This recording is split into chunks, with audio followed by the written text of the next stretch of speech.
Ladies and gentlemen, David Rubenstein, President, the Economic Club of Washington, D.C. Everybody please take their seats.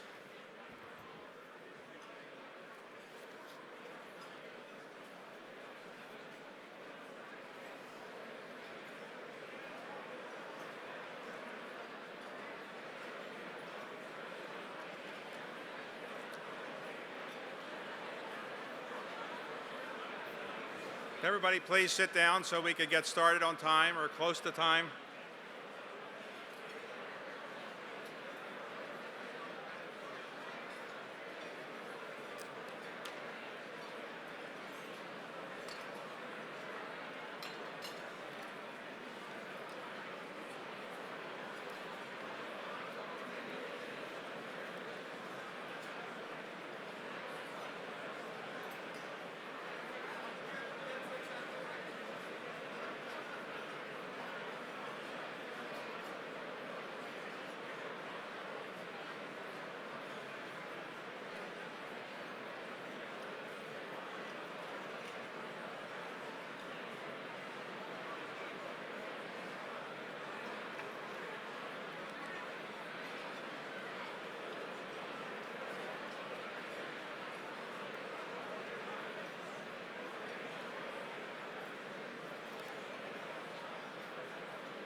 Could everybody please sit down?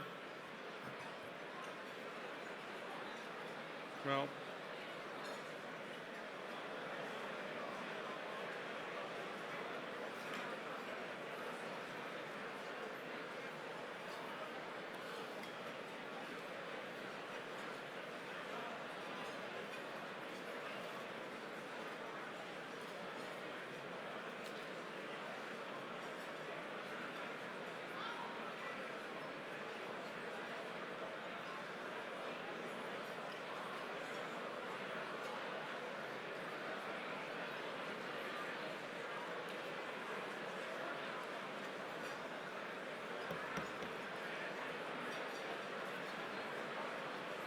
can everybody please sit down and take their seats?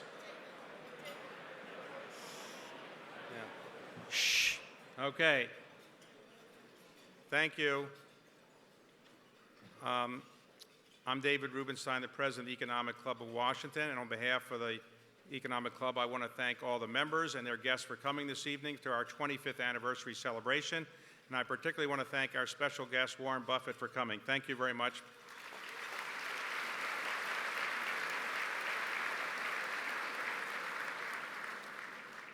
I want to thank our major sponsors this evening. We have a number of them, and let me thank them right now. Orchard Global Asset Management, Paul Horvath. Paul, thank you. They're one of our legacy sponsors. The other legacy sponsor is PricewaterhouseCoopers. Chris Simmons. Chris, thank you. Our heritage sponsors, Accenture, Stu Solomon. Stu, thank you. Lee Technologies, John Lee. Thank you. Mercator 21, Chris Kane. Chris, okay. MicroStrategy, Michael Saylor. Michael. Where? Volkswagen Group of America, David Giannakopoulos. Okay, thank you. And I want to thank, you can see in your program, our distinguished and tribute sponsors are listed in our program, and I want to thank all of them, and I want to thank everybody here for coming this evening. And I want to especially acknowledge this evening two of my predecessors, Senator George Mitchell, who has served as President of the Economic Club of Washington. George Mitchell, Senator Mitchell, right there.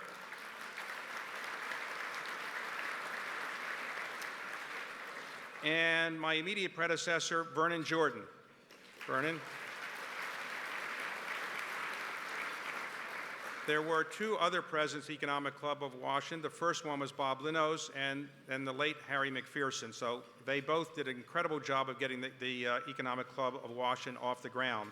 I'd like to also recognize some of our special guests this evening. The Ambassador of France is here somewhere, don't know. And the Ambassador from Brunei is here. Thank him. The Governor of Maryland, Martin O'Malley, is here. Martin O'Malley, thank you. Honorable Julius Janikowski, Chairman of the FCC. Julius is here. There he is. Thank you. Victor Hoskins, Deputy Mayor for Planning of the District of Columbia. Victor, there. Kaya Henderson, Chancellor of District of Columbia School System, is here somewhere. And Nat Gandhi, the Chief Financial Officer District, is here. Nat, thank you. And Wayne Clough, the Secretary of the Smithsonian. Wayne, thank you. We have another person who wanted to be here this evening who could not be here, and he sent a special message. So could we have that special message now? Congratulations to the Economic Club of Washington on your 25th anniversary. I particularly want to recognize your president, David Rubenstein, and all the other leaders who have built this organization over the years. For a quarter of a century, you've helped strengthen the local economy, and you've hosted leaders from the worlds of business, policy, and philanthropy. Of course, in tonight's keynote speaker, my friend Warren Buffett, you have all three at once.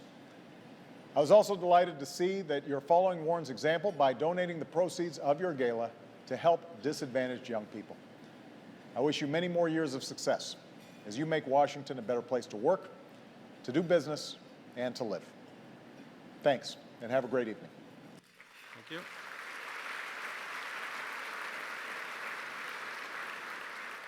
I'd like these individuals, I believe they're all here, to stand for a moment. Fred Brinkman, John Coleman, Tim Coughlin, Ed Cronin, Jim Dyke, Wes Foster, Steve Harlan, John McDaniel, and Ken Sparks.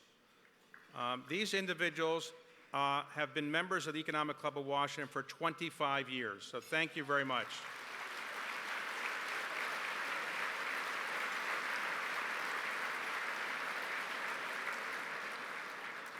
It was 25 years ago the club was founded. In those days, Ronald Reagan was President of the United States. The annual deficit was only $130 billion a year. Gasoline was 95 cents a gallon. The most popular show on television was Star Trek. President Obama was only 4 years out of college, and Mark Zuckerberg was 3 years old. A long time ago. In the last 25 years, the club has built a reputation as a very good place for distinguished business leaders and government officials to come and meet with other business leaders and community leaders to communicate their views and to have a dialogue between them. And it's been a very effective forum. We've had great speakers over the years, and I believe they are represented by Warren Buffett tonight. We have no better speaker than Warren Buffett to celebrate, could not have no better speaker than Warren Buffett to celebrate our 25th anniversary. And I want to thank all the people who've been speakers over the years, and thank all the people who've been members of our club, because you collectively have made this club a very important force in the District of Columbia, but not only as a place where people can hear very important speakers and have dialogues and do networking, but also we've been able to give back to the community. And this is what the club is really all about. It's not just 570 members, but it's our ability to give back to the community. And what I'd like to do is to show you a little bit about the Economic Club for those who are not members, who might want to know more about it, and have you watch this video about the Economic Club and what we try to do. Roll that tape, please.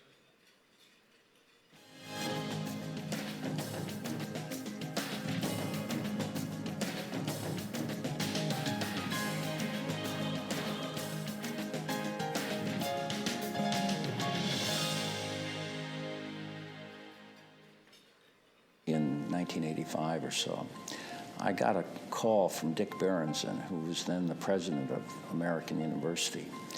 And he said that a very bright young woman named Joan Abramson, who was a White House fellow, needed to come talk to me because she was thinking that we should have an economic club in Washington, D.C. We found that there were clubs in New York, in Chicago, in Detroit, and in San Francisco. At the first meeting, I believe it was really led by Bob Linnos, who was really a visionary. Don Smiley of Exxon, John Coleman of the Fairfax Hotel, Ed Hoffman, the chairman of Woodward and Lothrop at the time, Reed Thompson from Pepco. It was important for Washington to have an institution, a forum where our business leaders would be exposed to the biggest ideas that were out there, both in the business community and in government and in academia. Harry McPherson was one of the key folks in founding the Economic Club because he was president of the Federal City Council.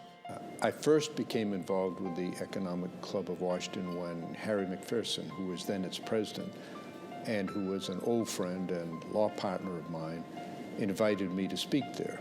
Sometime later, Harry told me that he was leaving as president and strongly encouraged me to succeed him. That I have to say it was the easiest election I ever had. I didn't have to campaign, and I didn't have to spend any money. George Mitchell and Harry McPherson, two past presidents of the club, called up and said, "Jordan, you got to do this. I've been around this town long enough to know who to say no to and who to say yes to." I had spoken once before. I had been asked by Ann Wexler to give a speech. Then I got a call from Vernon Jordan saying in his very deep voice, "I need to see you." And so when Vernon says, "I need to see you," you absolutely go see him. So I went to his office in New York, and he locked the door and said, "I want you to be the next president of the Economic Club of Washington, and I'm not going to unlock the door until you agree to do it." If you speak at the Economic Club of Washington, just know that you are fair game to become president. The Economic Club of Washington is somewhat unique in the Washington area. We are in 3 different jurisdictions. We have the District of Columbia, we have Maryland, and we have Virginia. I like its convening power. So the opportunity to hear what people are doing in Virginia or in Maryland or the district or in government or in business is a very unique thing about the Economic Club of Washington. We try to get speakers from all walks of life, but people who particularly have something to say about public policy or economic policy or the economy or something related to that. I found the technique that worked better was to do interviews. I think that gives a better sense of their personality. He manages to draw the speakers out and to get them to respond in ways that they never would in a formal speech. We had Bill Gates, and I think that was a memorable interview. The people I worked with my senior year of high school said, "You should skip college and go get a PhD." And so then I went to my parents and I said, "Yeah, I think I'm going to skip college." And they said, "Well, actually, you should go to college." And that was good advice because in terms of social development, I never finished my social development, but it helped. It's a form of continuing education, in my view. Sometimes we get more education than we expect at the Economic Club of Washington. Sometimes we have protesters. You can imagine our mortification when at one event before Larry Summers, the protesters came up on stage. Since that event, we have stepped up our security significantly. I was really pleased to bring 3 black chief executive officers, Frank Raines from Fannie Mae, Dick Parsons from Timing, and Ken Chenault from American Express. I remember the speech that Ken Chenault gave on branding. The next day, I shared the speech with the largest shareholder, single individual shareholder in American Express. His name is Warren Buffett.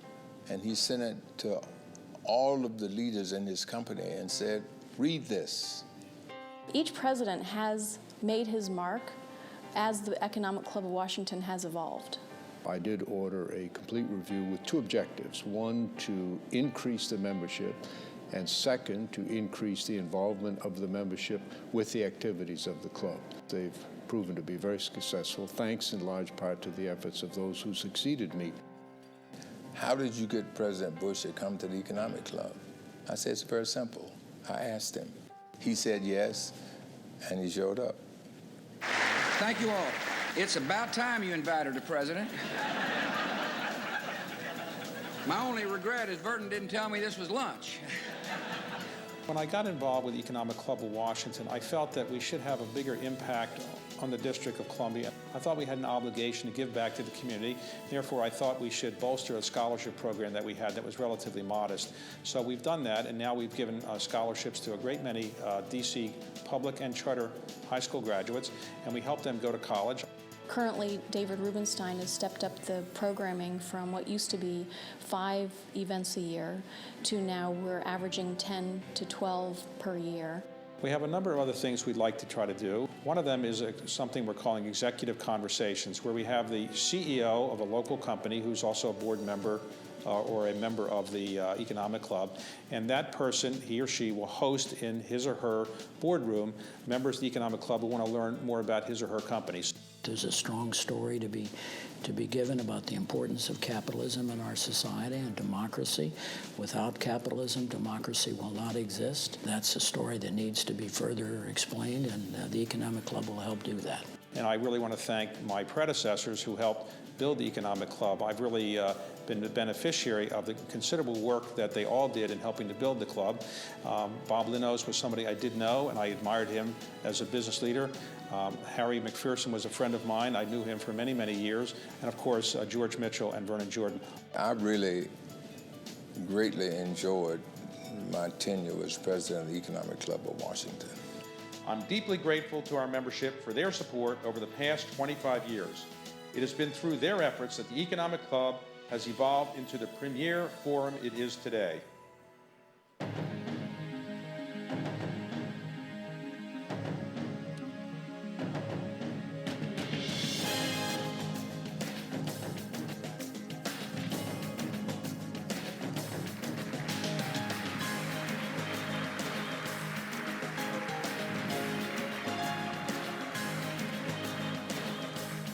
So if you would...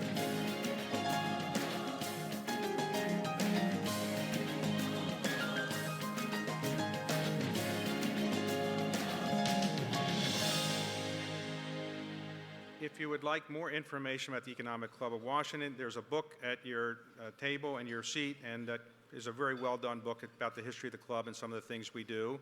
And as I mentioned at the outset, we want to do more than just present very interesting speakers, though that's something that's very important to us. We want to give back to the community. We've done that through our scholarship program, and we're initiating tonight a new program where we're taking essentially the proceeds from this dinner and going to give it back to the community. And I want to ask the two sponsors who are legacy sponsors this evening to come up and talk about exactly what we're going to do. Paul Horvath and Chris Simmons, if you would come up and talk about the gifts that we're about to make. Chris and Paul, thank you.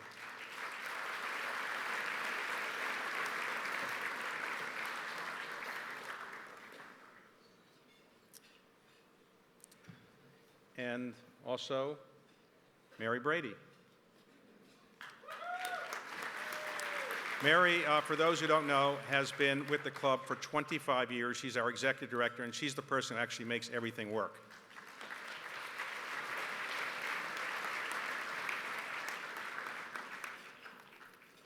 Thanks, David. It's very exciting to be here with all of you tonight, not only to join with you in celebrating our 25th anniversary, and certainly not just to enjoy hearing Mr. Buffett, which I'm sure will be a treat, and simply not only to enjoy tonight's great ambience, which I'm sure will be memorable for all of us, but we're also here to celebrate 10 exceptional nonprofit community organizations. And I think the way for us to really think about the importance of the Economic Club's contribution to the community is to think about the words of a great American woman, Jane Addams, American social reformer and 1931 Nobel Peace Prize winner, who said, "The good that is secured for all of us is precarious and uncertain until it is secured for all of us and incorporated into our common life." And it is with that spirit that in the spring, a grants task force comprised of Economic Club members coordinated the process of evaluating and awarding $500,000 in community grant awards. club members nominated 138 different community organizations, so we had a lot of involvement. The organizations that were nominated and considered were limited to local organizations with a primary mission of preparing underserved youth for success in school, the workforce, and life. The Grants Task Force, comprised of Economic Club board members, evaluated and selected 10 organizations that you will see tonight, and each of them has been awarded a $50,000 grant.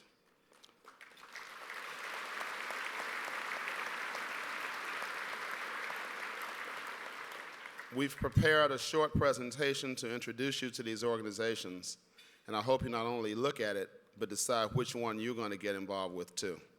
Let's take a look at it. The list of nonprofit organizations receiving grants from the Economic Club of Washington, D.C. in honor of the 25th anniversary begins with the Alexandria Seaport Foundation. This unique group uses a hands-on educational process that helps disadvantaged youths gain life and social skills as well as practical job skills. Through Alexandria Seaport, young people learn building trade skills by constructing boats in a paid apprentice program. They emerge from the program much better prepared to meet life's challenges on all fronts. Food is the magnet that draws young people to Brain Food. Here, the process of learning to cook also teaches the youth responsibility, accountability, resourcefulness, and creativity. Young people who participate in Brain Food programs gain hope for the future and are prepared for a lifetime of learning, good health, and meaningful employment. Preparing high-risk youth for college through business is the focus of Build DC. Students in grades 9 through 12 benefit from one-on-one academic support, personal mentoring, testing preparation courses, and campus visits to prepare for college. They also gain direct business experience by operating micro-businesses with the support of business coaches and venture capitalists. A Center for Excellence, E.L. Haynes Public Charter School is nationally recognized for exceptional student achievement. Last year, 90% of 8th graders scored proficient or advanced on standardized math tests, outperforming the DC-wide average by nearly 2 to 1. E.L. Haynes also is a center for systemic reform, leading strategic education reform initiatives. Jubilee Housing and Jubilee Jumpstart have joined together to create Jubilee Life, an initiative designed to break multi-generational poverty cycles through comprehensive community support. Combining expertise in affordable housing with early childhood and youth development, these organizations are delivering a continuum of support that lasts a lifetime. Preparation for college also is the focus of the network of 9 high-performing public charter schools that make up KIPP DC. With a student body that is almost 100% African American and more than 80% living in low-income families, KIPP DC provides a rigorous academic program that demands and achieves excellence. Established in the 1960s to support immigrant Latino youth, the Latin American Youth Center has evolved into a nationally recognized multicultural, multi-service agency. The group offers a rich variety of life skills development opportunities to over 4,000 individuals each year through a regional network of youth centers, school-based sites, and public charter schools. The network of 4 schools that comprise the Maya Angelou schools fills an important gap in the Washington, D.C. education system. These schools provide a second chance for at-risk and special needs students who often fall between the cracks. The success of the Maya Angelou approach is clear. 73% of their students enroll in post-secondary programs. Disadvantaged high school seniors participate in an intensive employment program through the Urban Alliance. Urban Alliance and more than 150 prestigious companies have partnered to serve 10,000 youth with paid internships, formal training, and individual mentoring. 99% of Urban Alliance interns graduate on time. 89% of Year Up, National Capital Region's most recent graduates, have secured employment in livable wage jobs or have enrolled in college. Year Up provides a one-year intensive training program for young adults that equips participants with the life skills that make it possible for them to add immediate and lasting value to the greater community. These are the recipients of the Economic Club of Washington, D.C. 25th Anniversary Community Grants. It is now my pleasure to introduce you to the executive directors of the 10 organizations who are receiving the Economic Club's 25th Anniversary Community Grants. The executive directors are accompanied by a young individual who's representing the many young people who have been beneficiaries of the good work these groups are doing in the greater Washington community. To start with, Mr. Kent Barnaco from Alexandria Seaport Foundation with Mr. DeAndre Mobley.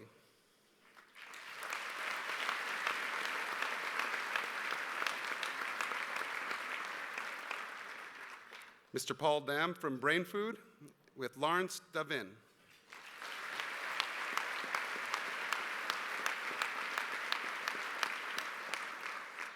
Mr. Christopher Brown from Build DC with Jordan Lyle.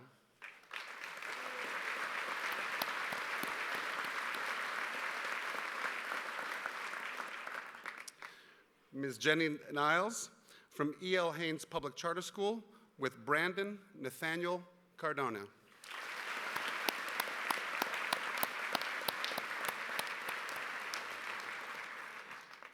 Ms. Dee Dee Parker Wright and Mr. Jim Knight from Jubilee Jumpstart, Jubilee Housing, with Gabriel Merino.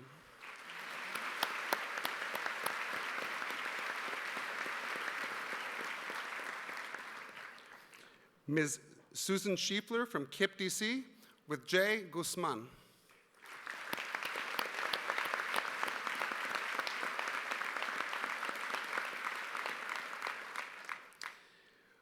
Ms. Lori Kaplan from Latin American Youth Center with Katia Cortez Munoz.